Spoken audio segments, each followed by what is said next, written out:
Antes de empezar quiero dejar claro que este no es un vídeo sobre el movimiento feminista, este no es un vídeo sobre machismo, no es un vídeo político. Este vídeo va sobre el comportamiento animal. Pero lo cierto es que va a ser muy difícil no establecer relaciones y pensar, ¿podría mi sociedad ser así si el papel del líder lo hubieran tenido históricamente las hembras en lugar de los machos de nuestra especie? Estos son nuestros primos evolutivos, los chimpancés que viven en grupos liderados por machos fuertes y poderosos y que son muy conocidos por su agresividad y por el uso de tecnología y de herramientas, y los bonobos, que se organizan en torno a coaliciones entre hembras y que resuelven y previenen sus problemas a través del juego y el sexo. Como veis, a nivel físico son prácticamente iguales, entre ellos comparten el 99,6% de los genes y ellos con los humanos comparten el 98,7% de los genes. A nivel genético somos prácticamente iguales. Ellos viven en ambientes muy parecidos, cada uno en una orilla del río Congo, los bonobos en la orilla izquierda y los chimpancés en la orilla derecha. Ambas especies conviven en grandes grupos, en sociedades y son omnívoros. Sin embargo, estas sociedades no pueden ser más distintas. No en vano, Frans de Waals, el primatólogo, resumía estas diferencias diciendo que los chimpancés resolvían los problemas de sexo con poder y los bonobos resolvían los problemas de poder con sexo. Pero las diferencias no acaban aquí. Los chimpancés viven con una jerarquía muy rígida y muy vertical, como digo, con el macho alfa en lo alto. La jerarquía de los bonobos es mucho más fluida y cambiante y la líder suele ser la hembra de mayor edad. Y como digo, se basan mucho en las coaliciones entre ellas. Si bien ambos son omnívoros, los chimpancés son muy buenos cazadores y pueden llegar a cazar pequeños primates y otros mamíferos para alimentarse de ellos.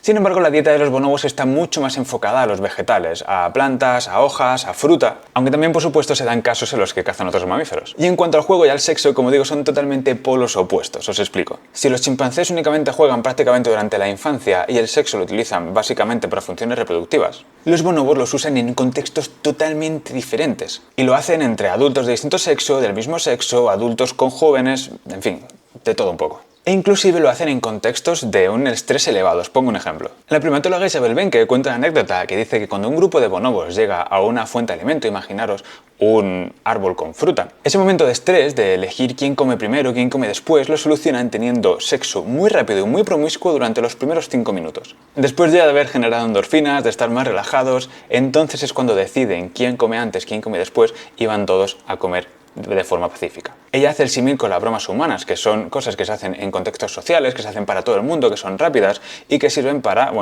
para reírnos, generar endorfinas y relajar un poquito el ambiente antes de sentarnos a comer, por ejemplo. En los chimpancés, en cambio, se ha dado casos en los que han matado a miembros del propio grupo solamente porque ese miembro no se ajustaba a la sociedad, no se integraba en la sociedad, no se integraba en el grupo. Y los castigos a un miembro del grupo que no comparte el alimento que ha encontrado suelen ser físicos y bastante severos. Aparte de que los chimpancés se llevan fatal entre grupos diferentes hasta el punto de matarse entre ellos. Los bonobos, en cambio, son mucho más tolerantes entre grupos diferentes.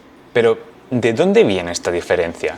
¿Es solamente por el hecho de tener líderes de distinto sexo que manejen las sociedades de forma distinta o esto es una consecuencia? Bueno, pues primatólogos y especialistas, como la propia Isabel Benke, dicen que posiblemente sea por la interacción de dos factores diferentes. Uno es el ambiente y el otro es la sociedad. Los bonobos viven en zonas con mayor abundancia de árboles frutales, con mayor abundancia de comida, en los que además no tiene que competir en alimento con el gorila. Sin embargo, los chimpancés sí. Pero también dice que por supuesto tiene muchísimo peso la sociedad en la que viven. Los bonobos han desarrollado una especie de cultura de la tolerancia que mantienen activamente ellos. O sea, su mundo no es una utopía de felicidad, sino que mantienen esta paz. Y esto lo hace porque les interesa a las líderes. ¿Por qué les interesa? Pues porque mientras que los machos piensan mucho más a corto plazo, las hembras no. Las hembras piensan en cómo estarán sus hijos y cómo estarán sus nietos. Por lo tanto, les interesa mucho generar y mantener una red de buenas relaciones sociales porque va a ser la que va a mantener a estos hijos, a estos nietos en el momento en el que ellas falten. Y a mí este aspecto me parece muy interesante. En fin, yo os he intentado transmitir lo que dice la ciencia y lo que dicen los especialistas sobre el comportamiento de estos dos animales. Obviamente todo lo que he hecho aquí no es en términos absolutos, no es blanco o negro, habrá miles de excepciones en el comportamiento de ambos grupos. Y hay cientos de aspectos por los que esto no se puede trasladar directamente a las sociedades humanas. Pero ya cada uno es libre de preguntarse qué hubiera pasado en nuestra sociedad si el papel de líderes lo hubieran tenido las hembras en lugar de los machos a lo largo de toda nuestra historia evolutiva.